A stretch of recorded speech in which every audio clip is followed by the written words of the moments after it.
Hello and welcome to coverage of Grand Prix Toronto. I'm Marshall Sutcliffe. I'm in the booth with Jacob Van Luden. JVL, we've got a nice little semifinal lined up for you here. We're going to start with the one that's already underway. We'll jump over to the Brad Nelson and Lucas Siao match after it going, but for now we've got Edgar Magalhaes, and he's playing against Mark Jacobson. Mark's on Bant Megamorph, a deck that really has kind of broken out here at this tournament. We have 25 Den Protectors in our top 8 coming in here. Yeah. In fact, Edgar's the only one, player. not playing him. Now, Brad doesn't have him in the main deck, but he is also here. You can see Edgar fires off a Thoughtseize to take away Dragonlord Ojutai from Jacobson. Ooh, but looks like some brutal mulligans it on Jacobson's does end look of things. pretty bad, yeah. So he's got another copy of Dragonlord Ojutai, but he's pretty far away from actually casting it due to mana restriction here. He's just cast a face-up Den Protector to start getting his beat down on. Yeah. Temple of Plenty could get him to that land even sooner. I could just find something like a Deathless Raptor also, you Sure. never know. Yeah, start developing his board out.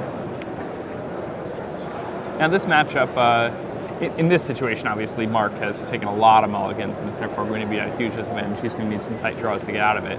But generally speaking, I think the card we're really, really excited to see here is Stormbreath Dragon.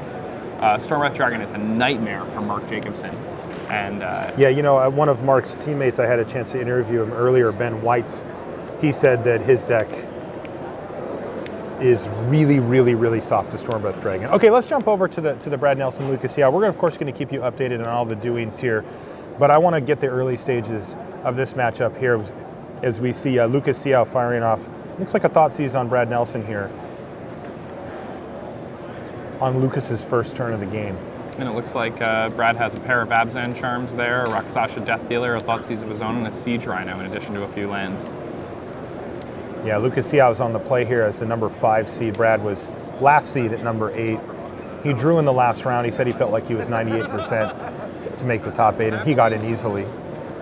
He was tied with 2 other players at the same match point total, but it wasn't close. He had like a 3% edge on opponent match wins percentage, so he got in pretty easily. Yeah, when you start 10-0, you generally get that luxury. Exactly. So it looks like Rakshasa Death Dealer is going to be what Lucas Siao takes with the Thoughtseize there. Yeah, generally it was a decision between Thoughtseize and Rakshasa Death Dealer.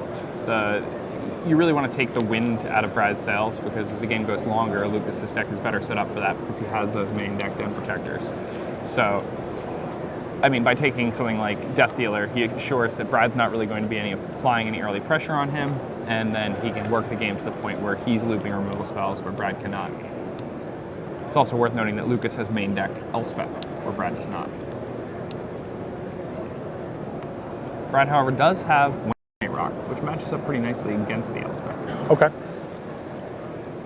Brad's still in the tank here about what to take with Thoughtseize. You can see his options over there on the right. Courser, Crewfix, Hero's Downfall, Siege Rhino, Obzon Charmer, Courser, Crewfix. No extra lands there for Lucas, but he is stacked up on spells.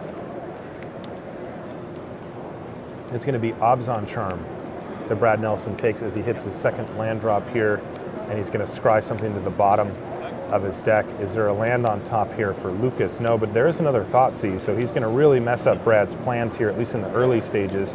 Though this matches up pretty nicely. A pair of Obzon Charms for Brad Nelson means that he can recover from getting Thoughtseize pretty easily. Ooh, on Offensive the Foremost off the top. Remember, he bottomed that last card, so that's a nice rip there for Brad Nelson, as he's going to be able to start applying pressure immediately on Lucas Siao, who doesn't seem to be able to find that third land yet. He just drew his card for the turn. Let's see if he finds it here. Yes, he does, and it's untapped, so Courser of Crewfix is going to reveal, yes, even more lands in Urborg. So things going on track now for Lucas Siao, but bang, take 4.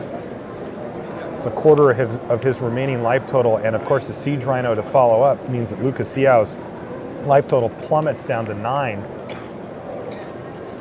And in fact, he's facing lethal damage next turn as the board sits. So, ouch. Yeah. Brad Nelson turned that corner pretty nicely here. Now, interesting to note that Lucas, still does not have white mana here. So, in addition to needing to draw additional lands, they need to be white if he really wants to work his way out of this. Okay, well, Siege Rhino was a hero, is now fallen. but Anafenza the Foremost is still ready to rumble. She's the real hero.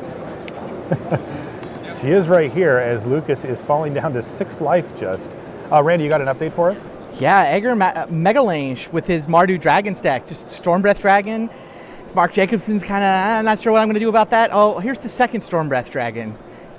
Jacobson just shrugs and scoops him up. So he can't even beat one, I don't think. No, I don't think he could beat one. Yeah. The second one was just ridiculous. So Especially in a mulligan to 5. Magalhaes up a game. Magalhaes. I got to remember that one. All right, back to our main match here, though. Lucas Yao again down to 6 life as Brad Nelson's hoping to reload with Obzon Charm. He found a Sorin Solemn Visitor there. Oof. And I believe a Siege Rhino. So Looking success as far as reloading goes. He's got a clean attack here as well, though I think he does know about the Bile Blight that Lucas Yao drew off the top of his deck there, so may not want to send in with Anafenza.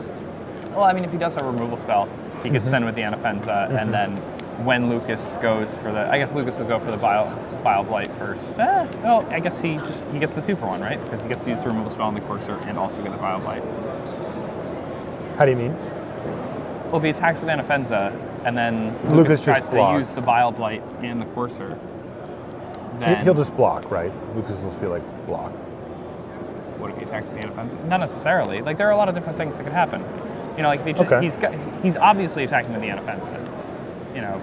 Well, if he knows that Lucas has Bile Blight and he doesn't have a removal spell, then probably wouldn't.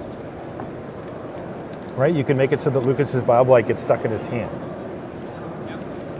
All right, so there's Siege Rhino to come down, and that's going to drop Lucas Yao all the way down to 3 life here. Brad's got a couple of cards left in his hand and a couple of mana up as well. And he's just going to pass the turn back to Lucas here, who finds on top of his library a Llanowar Waste. Still no white mana though, so. Yeah. Does have this Thoughtseize, but now, you know, he's only at 3. So, Thoughtseize not necessarily the card you want to be casting when your life that low.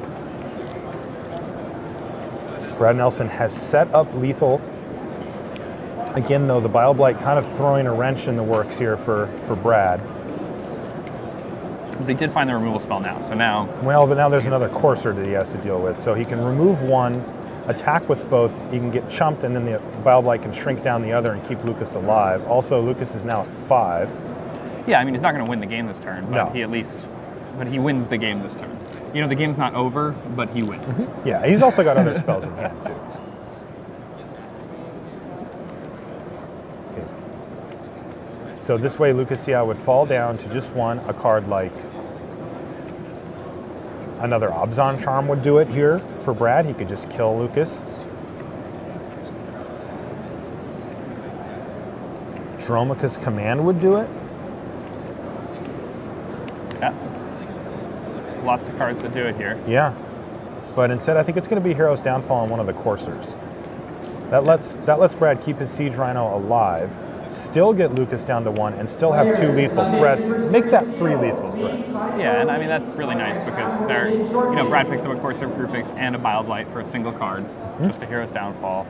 Nice advantage for him. And he continues applying this pressure and Still no basically white puts- mana here, right, for Xiao? Yeah, and I don't think Xiao. Oh yeah, he's going to kill himself with Thoughtseize. So. He's going to kill himself with Thoughtseize, and he does get, for his troubles, he gets to see another great card in Brad Nelson's hand. It was that Sorin that he drew with the Obzon Charm earlier. All right, so Brad Nelson, 1 game away from the finals here. Yeah, I mean, through 2 very difficult matchups. I mean, there Lucas, you know, had some significant mana problems. That Yes. was, you know, Lucas' deck lost to itself there, by all accounts. But pretty amazing that Brad was able to overcome Abzan Megamorph, his absolute worst matchup, and now he's up a game against Abzan Midrange, which also just seems nightmarish. Nightmares, right? It's that classic 1 step slower thing that we like to talk about with these Yeah. decks, right? And he's exactly Absolutely. 1 step slower than Brad. He might be 2 steps slower, but Postboard it gets a little better, but postboard their decks look pretty similar. I think the major difference postboard is that Lucas will, you know, have some number of planeswalkers, I guess. So we're both shuffling right now. Maybe we can, yeah, it looks like they're both in between games. All right, the deck lists are on the table here. Got to decide how they want to sideboard here. I feel like, Lucas's sideboard seems really good. Lucas, I'd spoken to him earlier when he was eating lunch, and he said to me that this is the most confident he has ever felt with a constructed deck coming into a game. Players in Sunday Super Series. See how said that? You would like to see your standings. Which, I mean, he's played a lot of Grand Prix. Yeah, he sure has. He's been around for a while, so that's a pretty big statement for him. And, I mean, here he is in the top 4 of the Grand Prix. That's pretty impressive. And his friend, who he gave the deck to, Daniel Fournier. Daniel Fournier obviously has been working on Abzan for the past however many months, since Abzan was a thing. What, is he like an Fournier Abzan specialist or something? Yes. So Daniel Fournier has been playing that deck for a very long time now. But Lucas and he have been working on this list together, and Daniel Fournier changed 2 cards from Lucas's list, and Lucas was convinced that Daniel had made the deck decisively worse in doing so. But then Daniel had locked himself up for top 8, and Lucas was still playing for it. And Lucas said, "This always happens. Somebody changed my deck and makes it worse, and they make top 8." And here he is, and he's still in the top 4. So it's nice that This is justice. he gets to Is that what you're saying? know that it's not all for naught. All right, so let's jump over to our cool. This is a new kid on the block here, the Mardu mid-range deck. This is the one that Ben Stark played, and he had some success in this tournament too, though he didn't quite make top 8. Pretty awesome deck. Stormbreath Dragon, super well positioned for this top 8. So this is Edgar Magalhaes, and yeah, this deck looks sweet. I definitely heard a lot of people talking before the tournament about how nice it would be to play Crackling Doom, against the Esper Dragons. Yeah, it's so good against Dragonlord Ojutai, so good against Silumgar the Drifting Death. It's, a foul tongue invocation, but instead of getting 4, you're dealing them 2, and you also always get their best creature. Not necessarily their best creature, but you always get the biggest one. Right, which is so often their best creature. Usually. What do we have for left? Yeah, it just seems really, really strong against the majority of the fields. Yeah, it's now, interesting. in this case, it's mitigated. You can see that there's a Crackling Doom in the graveyard, and opposing side, you can see that there's not the ideal card to have in your opponent's graveyard, but it'll do the Deathness Raptor. At least it gets it off the table. And I mean, it also is going to trigger the Prowess and the Seeker of the Way, allowing Edgar to gain a little bit of life, while also dealing a little bit of extra damage. And that matters a lot in a matchup like this, because Edgar, he's going to deal a lot of incidental damage. We watched Ben play. And in doing so, just those little extra chips that he does, those are going to add up quickly. And a lot of the time, Mark, even if he's able to set up this Den Protector, Death Mist Raptor loop, he might just find himself dead in the air of dragons anyway. So,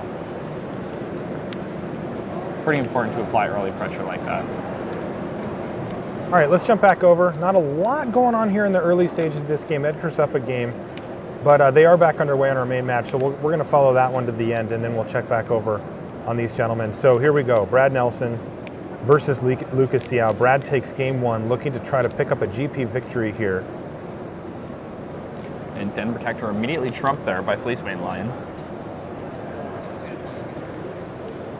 Turn 2 Den Protector from Lucas, huh? I mean, he's on the play. You really want to, I think he understands that his deck is slightly slower, that when the game goes longer, it certainly favors him. So if he doesn't have anything better to do with his mana on turn 2, it's probably worth it to just put that out there and have something to trade with, have something to attack back with. Don't let Brad just get to do stuff without being punished at all for it. Yeah, I wish the Den Protector did a better job of punishing Brad's plays, though it really doesn't tussle with his creatures at all. Oh, definitely not. I mean, these are his 2 drops, and neither of them go up against Den Protector, and it doesn't get any better when you go up the chain either. I mean, he's going to be attacking with the Den Protector this turn. It's true.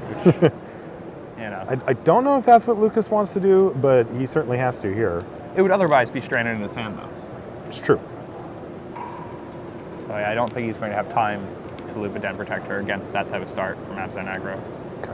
So We're back on Lucas Siao's turn. He's resolved read the bones and taken a couple of hits already from his lands and from the Fleecebane Lion. But our old friend the Siege Rhino has arrived to help even things up and change these life totals back in a closer race here. In fact, put Lucas Siao ahead. And there's Thoughtseize now from Brad Nelson. Can he hit a key spell here? Sort of. His choices are Hero's Downfall, Courser of Crewfix, Den Protector. Yeah, and I mean, he has a lot of good options here. Obviously, if he feels that this game is going to go long, it's going to be about trading cards, then taking Den Protector is likely the best choice. If he feels that this game is going to come down to aggression and the ability to, get out faster than the opponent, then he would likely want to take Hero's Downfall. If he feels that, Courser Proof-Fix matches up well against the cards in his hand or can provide Lucas with a long-term plan that he needs to win the game, like if he thinks Lucas needs a lot of mana, then he would take that. And the real choice is between Downfall and Den Protector here. All right, well, we'll see what Brad Nelson decides here. He is working through, he's got to take a look at his hand and how he sees this game playing out before he can really make that decision, and that's what he's doing right now. And it was Den Protector that Brad Nelson chose with his Thoughtseize, so that is not going to be coming back. Remember, the other Den Protectors already face up here, and bang, there goes Abzan Charm taking down Siege Rhino and clearing the way for Fleecebane Lion to get in for an attack for 3. Lucas does take it here. Attention players in two-headed giant. Saves himself a little bit of damage by preventing the Rock Sasha from attacking with Den Protector. Two-headed giant for playmats. Now his choice is whether or not he wants to send for 2, and that'll put Brad at 9, which is definitely a relevant number considering that he's about to play Siege Rhino. So. Wow, Siege Rhino number 2 hits the board for Lucas Siao, and sometimes it does just come down to that, right? I mean, we've seen these matches play out with these Abzan decks where it's like somebody draws 3 Siege Rhinos and it kind of doesn't matter what their opponent's doing. Right now, Lucas just played a Scryland and immediately put a card back on top of his library too. Could absolutely be another Siege Rhino. I see that Brad in his hand though. He's got Wingmate Rock. I don't know if he's got the 5th land. If he attacks here with his Death Dealer, I don't think he's going to induce a block because he can obviously just pump and eat the Siege Rhino, which make it a 6/6. Want. Wow, triple Fleecebane Lion. Lucas Siao's never wanted to see a Bile Blight more in his whole life. See what he draws for the turn. He put it back on top. It was actually an Abzan Charm that he wanted to draw.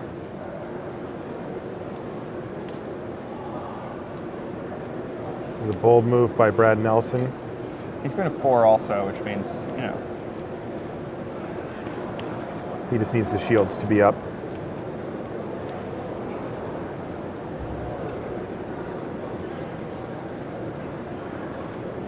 Okay, Courser Crewfix does find a land. It's a tap land though, Temple of Malady.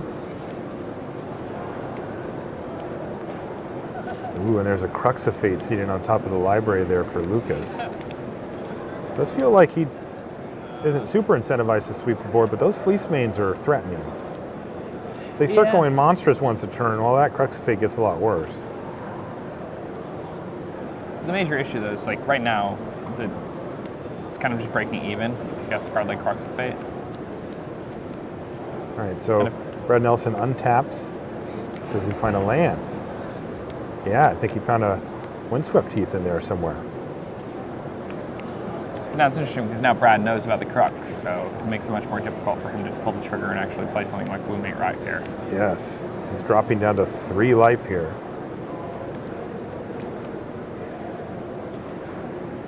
And now in Rhino range for Brad. Yeah, that's true. Good point. And it looks like what he's done is played his land and then monstrous his Fleecebane Lion here.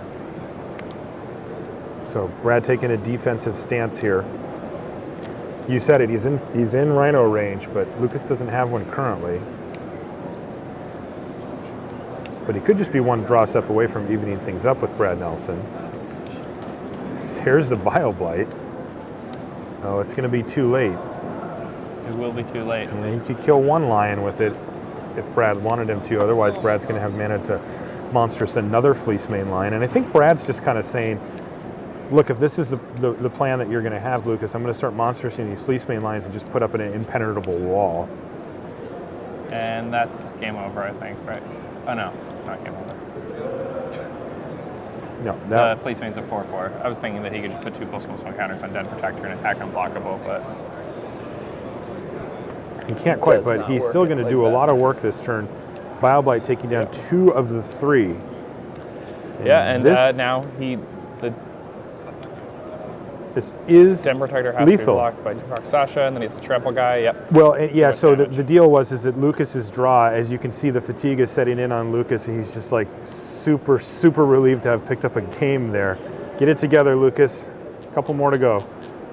He also had a murderous cut there, so he was able to kill the... He's got it no matter what. Yeah, so he was able to kill the Death Dealer with murderous cut after Bio Blighting away the 2 lions and get in there for lethal. So Lucas Siao forces game 3. He's trying to defend his home turf here.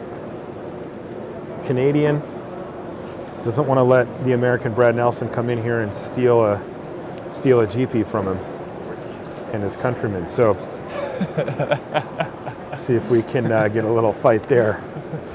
Back on our other table, though. We're making huge We've got- presumptions about Lucas Siao's nationalism, you know? No, he's a proud Canadian. I've talked to him. Edgar Magalhaes is playing against Mark Jacobson. And this game looks pretty even. Big thing is that we know that Edgar's deck has some big potential in this matchup. The Stormbreath Dragon is just such a blowout here. Yeah, it sounds like game 1 was really just Edgar drew 2 Stormbreath Dragons, and that kind of ended the game. Yeah, I mean, we caught the beginning of that where Mark was on 5 cards also, Right. so that definitely throws a wrench in your plan.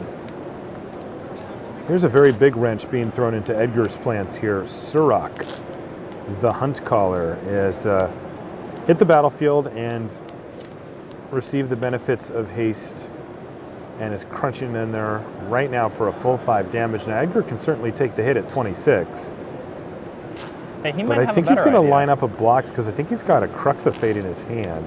No, it's Draconic Roar, it looks like. Interesting. Well, that's going to, presumably allow him to trade one of his Seekers for the Surak.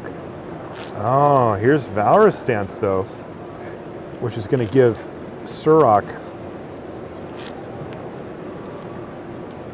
indestructibility, and I think that Edgar must have just chump blocked there because he gained life and because his Seeker hit the bin. Yeah, I don't think it was an intentional chump block. I think he probably blocked and then Draconic Roared and then had the Valor Stance. Sure, I think he knew that that was a possibility. It's kind of an odd play there. Whoa. To make the Draconic Roar. Kolagon, the Storm's Fury, has arrived, and she is going to do a ton of damage here, though I guess with Edgar sitting at 32, things are okay. Now, it looks like Edgar did not dash Kolagon in this case. And was that a Disdainful Stroke? It was a Disdainful Stroke. Whoa, Disdainful Stroke to take down Kolagon, so Edgar can't get anything going here. He's up a game, but... Ooh, Dead Protector is a nice one too. assuming that's part of Mark's hand down there. I imagine it was a top card of his library, and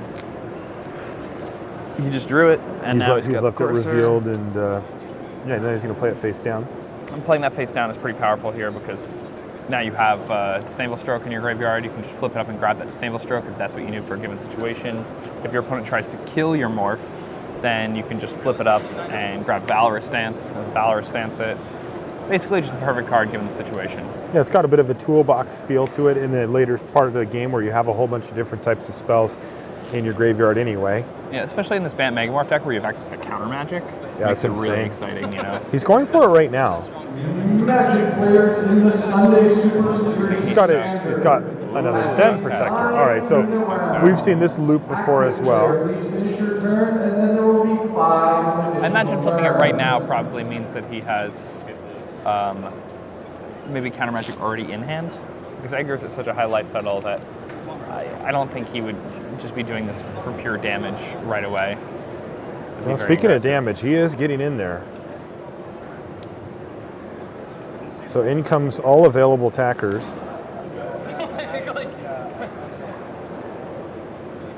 They all have clean attacks through the secret of the way there as the board sits. So crunch, this is a lot of damage. This is a lot of damage. 12. Even though Edgar's managed to bolster his life total all the way up to 32, it's not going to take too long if Mark Jacobson just beating down here. Yeah, I mean, we've already seen Edgar at 2-for-1. By that Valorous stance wasn't really good for him. And sometimes you make these plays where it's like, oh, well, he might get ahead in cards, but at least I'll gain this extra life if it doesn't turn out my way. And if you do that type of thing too many times, you suddenly find yourself with nothing when your opponent has a huge board. And, you know, from a baseline strategic standpoint, having more cards is always the better thing to be doing. Okay, well, let's jump back over to our main match. We're ready for game number 3, Brad Nelson versus Lucas Siao. And they are underway. It looks like Brad has already leveled up a Warden of the First Tree and is beating down with it, though that mana investment is for naught as Hero's Downfall is going to take it down. But a nice follow-up play for Nelson. He's going to make Sorin Solemn Visitor and a 2/2 Flying Vampire. Right on time, Lucas Siao draws another copy of Hero's Downfall, so we can get rid of the Solemn Visitor now. But it's not that good of a trade for Lucas. Right, I mean, this feels 2-for-1-ish, right? Yeah, you get that 2/2 flyer, and your opponent used their whole turn to get rid of the Sorin off the table. And here's a Thoughtseize now, a timely one potentially for Nelson, who's going to take a look at Siao's hand and decide what he wants to take. There's a Courser of Crufix, Dromica's Command, And a Hero's Downfall. another Hero's Downfall, and what's that middle card there, Jake? Crux of Fate. Crux of Fate, okay. Well, this is valuable information for Brad. He's going to be able to sculpt his game from here on out.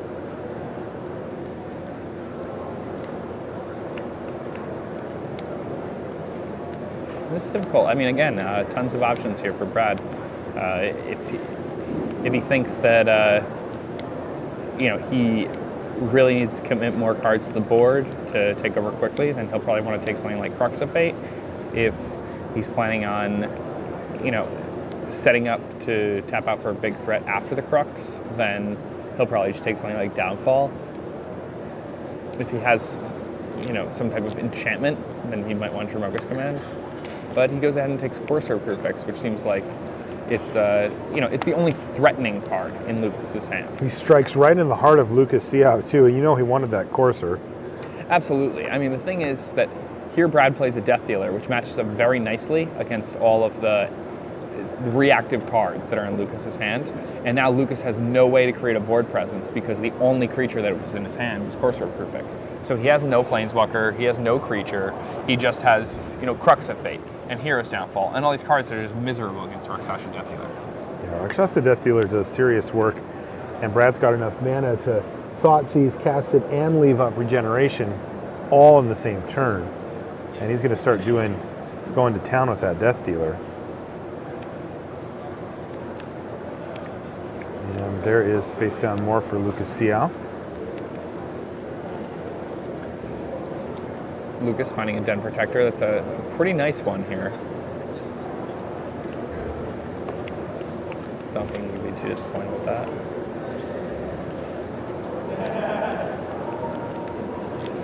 And Brad likely just attacking with his creatures.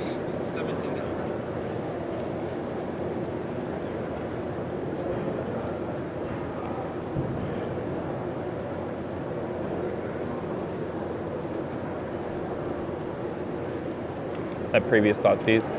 Brad writing down the cards that his opponent had in hand. That's something really wise to do. Sure, you may remember what cards are in your opponent's hand, but it's not worth it to use that brain capital. Instead, you'd rather just write those cards down, always have that information readily available for you. It's a great thing to do when you're playing competitive Magic. Okay, both creatures hit the red zone here for Nelson. It looks like Xiao has picked up the pen, though Nelson's still deciding how much damage he'd like to deal here.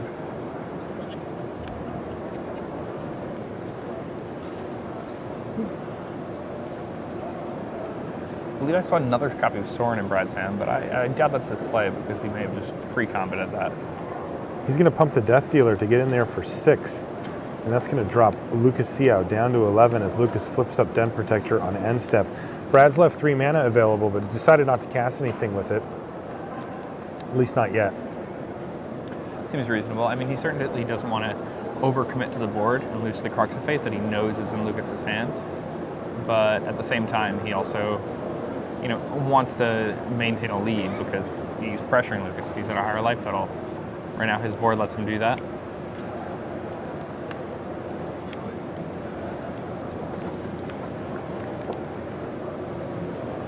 Courser drawing Lucas an extra card right off the bat, leaving him with the correct mana so that he could fire off a Hero's Downfall if need be.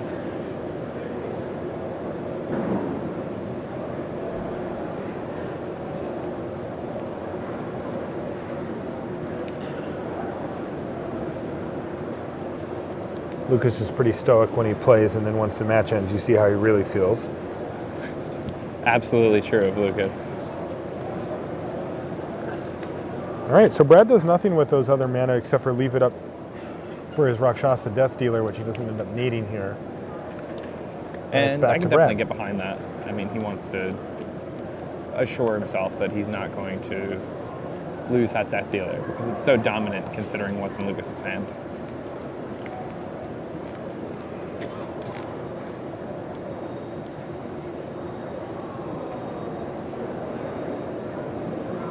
And back in the tank we go.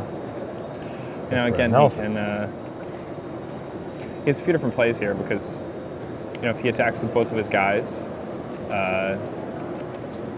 then he may not even have to pump. He may have to end up pumping the Death Dealer once to put Lucas into range to just die to a whole bunch of Death Dealer pumps of future turns.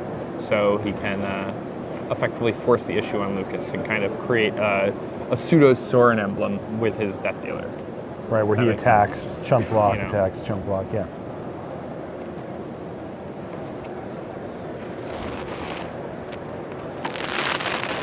So Brad going to sacrifice this Windswept Teeth here. And are we going to see any sort of pump on the Death Dealer right now? That is the question. Let's find out. See how it's got a Hero's Downfall in his hand.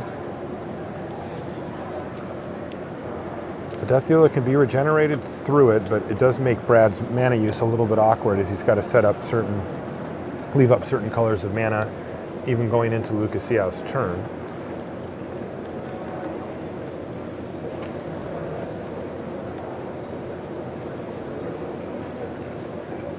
Yeah, 3 activations there means that Rakshasa Death Dealer can potentially attack for 8 here.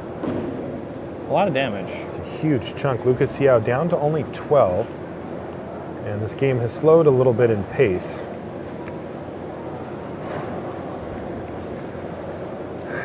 Lucas was definitely thinking about this attack already. He had a plan.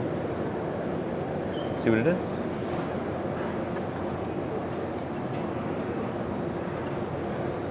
There are a few ways to deal with the Death Dealer.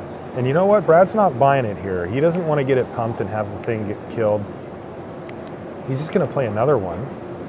Play a land and pass the turn back with Lucas Xiao falling down to 8 life. This is game 3. The winner of this will advance to the finals of the Grand Prix and be live for the win. Yeah, and I like this play because he's leaving himself the opportunity to just kill Lucas if Lucas allows either Rakshasa Death Dealer to hit him. Okay, so Lucas's end step play was Dromica's command to take out the vampire. He draws Courser of Krufix for the turn. He's already got one of those down, but he also gets to reveal. Yeah, he also has, the Urborg on the top of his library, so an extra card now off this Courser. And an extra couple of life. Yeah, which are valuable at this point. Yeah, very much so. Lucas has fell down to 8 here.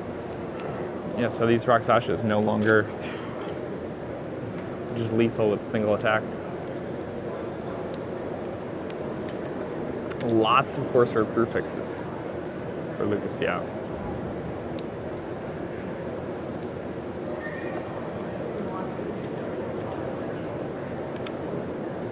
The excitement coursing through his veins as he works his way toward the finals of the Grand Prix. I mean, it's an interesting situation because now either Rockstash Death Dealer no longer a lethal attacker. Yeah, it certainly changes the math. So Brad Nelson back on his turn now. Can he find a way to punch through for 9 damage plus here? Certainly does not seem like he can.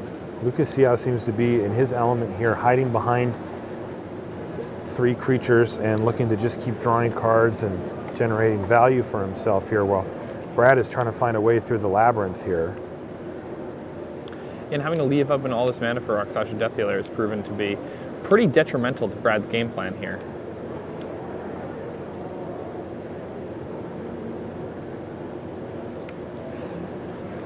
All right, so it's going to be Storm Solemn Visitor, though, which is going to recreate that same vampire that he had earlier.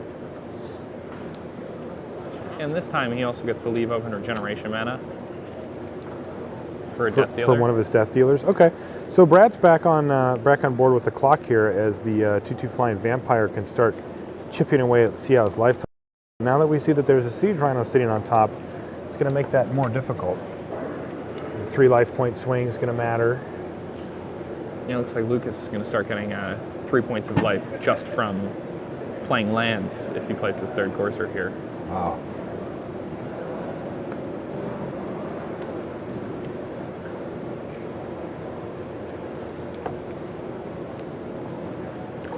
I like this, Lucas putting Brad to a decision, the attack with Den Protector, encouraging Brad to put mana into a Rockstash Death Dealer.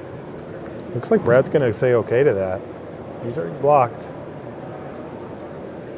Well, he can't block until he bumps. Yeah, he has to bump first, and I think that's what Lucas pointed out to him.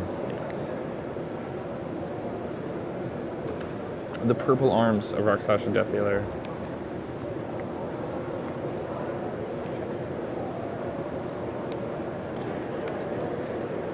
All right, so you know what? Brad's just going to let that happen. He doesn't want to open himself up to get one of his Death Dealers killed here. He just says, okay, fine, I got my value. And there's that 3rd copy of Corsair Crucifix, and like you said a minute ago, Jake, now that's 3 life per land drop that Lucas is gaining. It's huge. I mean, that's a big chunk of life, especially in this game that's really been a close one where neither player has pulled way ahead of the other at any point here. I mean, it's interesting because Lucas, like, at one point he was just dead to being hit by either of these Death Dealers. And then just from Corsair Crucifixes, he's worked his life total up an additional 50% from where it was there. And now every land that he plays is going to pop him up another 3. It just seems like Brad's in a rough way. Yeah, it does. But, I mean, Brad's been moving things along, but he's played very carefully here with the Rakshasa Death Dealers. And there is a morph creature. Den Protector? Pretty nice. Yes, Den Protector. It's the only one he's got. Only one possible. If either of these players play a morph, it is a Den Protector.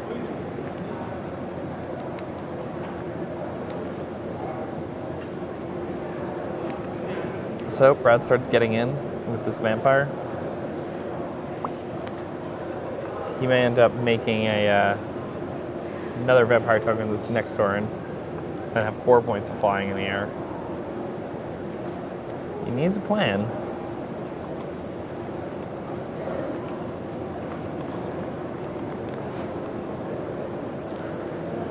Fortunately, there's not really any sort of great answer in this situation. For Neither player in a particular hurry to go. These semifinals are untimed. Yeah, and I mean, they played both of their first games very quickly. Yes. This game, of course, is the decider here, so you can see that each player taking a little extra time to make sure that they get these plays exactly how they want them. And here's a big attack from Lucas Xiao. 3 Corsairs of Crucifix all coming into the red zone, as well as the Den Protector. That's interesting because no matter what here, he's going to get some type of value if he has some sort of instant speed interaction in his hand. He knows that. Brad knows that too. Brad knows that too, so what he's going to try to do is minimize that. Yeah, he has to think about the tempo of this game. He has to think about, how many cards are in his hand versus how many cards are in Lucas's. This is complicated. It's important to note that he does have a Den Protector of his own, which can be flipped up, which I imagine will be the first step of many.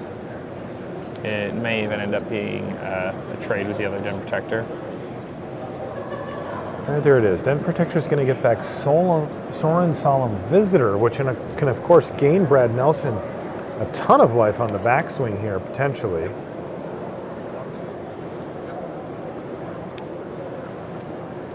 And it looks like both Death Dealers are going to jump in front of one of the Courser Crew Fix and then a Den Protector in front of a Den Protector. This would have Brad taking 5 damage, but if Lucas just passes priority after ordering the Death Dealers, then Brad can just pump up the first one. Yeah, but then Lucas has an opportunity to blow him out with an speed removal spell. He can also just let it happen. That's true. Look, he just got back Sorin. Letting your creatures die right after you let Sorin die isn't great for you, but good news is Sorin has other abilities anyway. And Lucas doesn't do anything for the turn. I spoke too soon. He's got a Siege Rhino. He does everything for the turn. Papa Rhinoceros. Yeah, Big Daddy. So here we go. And then things have flipped pretty quickly here.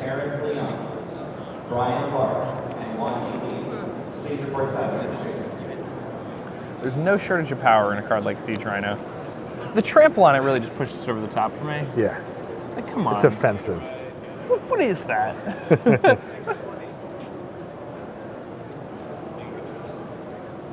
We wanted to make it better against Planeswalkers. Well, it Right, is a R&D. Rhino.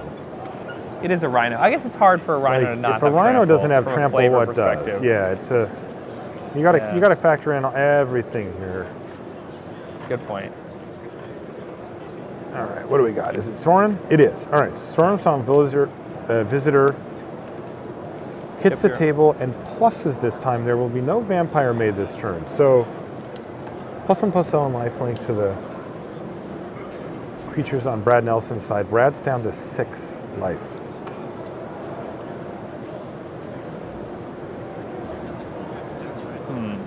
The good news, though, is that all of his guys do have lifelink and +1/+0 from the Sorin, so... Oh, yep, that's it. Never mind. Wow, and that's going to do it just like that. Brad Nelson Lucas extends Siow. the hand, and Lucas Sio's through. Wow, Lucas was just whittling down Brad's board. He had the last removal spell he needed, and Brad immediately extended the hand for a handshake. Congratulations to Lucas for being our first finalist. He might actually be our second finalist. I see an empty chair. Edgar won. Ooh. Yeah, now this is very interesting. Won. He is on Dragons here. Now, this is a little bit of a different flavor of Dragons than we've been used to tasting as of late. This is Mardu Dragons. Yeah, now what's pretty cool about this is that now Edgar does not want to play against Brad. Brad has ultimate prices in the sideboard. Ultimate prices great against Stormbreath Dragons, great against Thunderbreak Regent. But Lucas is really cold to cards like Stormbreath Dragon. Lucas, when I was eating lunch with him, that's exactly what he said to me. As long as I can dodge Stormbreath Dragon, I feel like my deck is unbeatable in this tournament. And now here he is in the finals of a Grand Prix. He's won Grand Prix before, so this isn't like his be-all, end-all, but still. It's huge. He made it all the way to the finals, and now end boss. All right, so we're going to take just a minute while the players get seated and get ready, swap around a little commentators, and we'll be back with the finals here from Toronto. Don't go anywhere.